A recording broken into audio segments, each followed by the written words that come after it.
VK news, राष्ट्र के नाम। नमस्कार, मैं भैराज और आप देख रहे हैं वीके न्यूज। अफगानिस्तान जो इन दिनों तालिबानियों के कब्जे में है।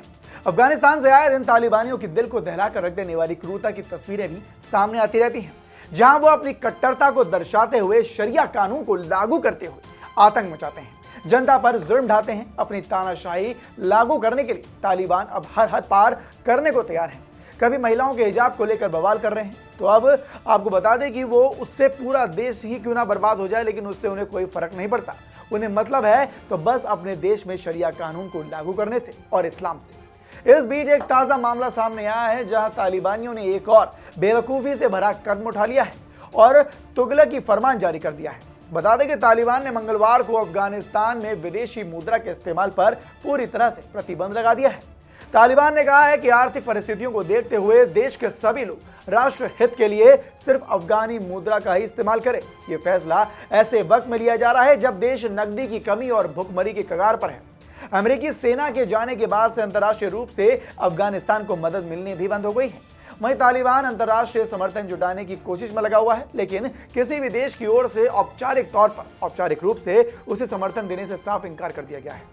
हालांकि पाकिस्तान और चीन कहीं ना कहीं उनका साथ जरूर दे रहे हैं, लेकिन इनमें से एक देश तो खुद बिकने की कगार पर है, तो वो क्या ही मदद मुहैया कराएगा। तालिबान के कब्जे के बाद अफगानिस्तान की दूसरे देशों की संपत्ति भी सीज कर दी गई है, जिससे तालिबान के सामने अब बड़ा धन संकट खड़ा हो गया है। बता दें कि देश में अमेरिकी डॉलर का उपयोग बड़ी संख्या में होता है, जबकि सीमावर्ती इलाकों में कई जगहों पर पाकिस्तानी मुद्रा का भी इस्तेमाल किया जाता है। जब से अफगानिस्तान में तालिबानी सत्ता की शुरुआत हुई है, तब से इस्लामिक स्टेट के हमले भी बढ़ गए हैं। तालिबान के काबुल पर कब्जे के बाद से ही अफगानिस्तान में विस्फोटों का सिलसिला लगातार जारी है। इनमें सैकड़ों लोग मारे जा चुके हैं और इन सभी विस्फोटों की जिम्मेदारी आतंकी संगठन इस्लामिक स्टेट यानी कि IAS ले रहा है। और इसी क्रम में नया हमला राजधानी काबुल में हुआ, जहां पर करीबन 25 लोग मारे गए हैं और 50 से ज्यादा लोग घायल भी हुए हैं।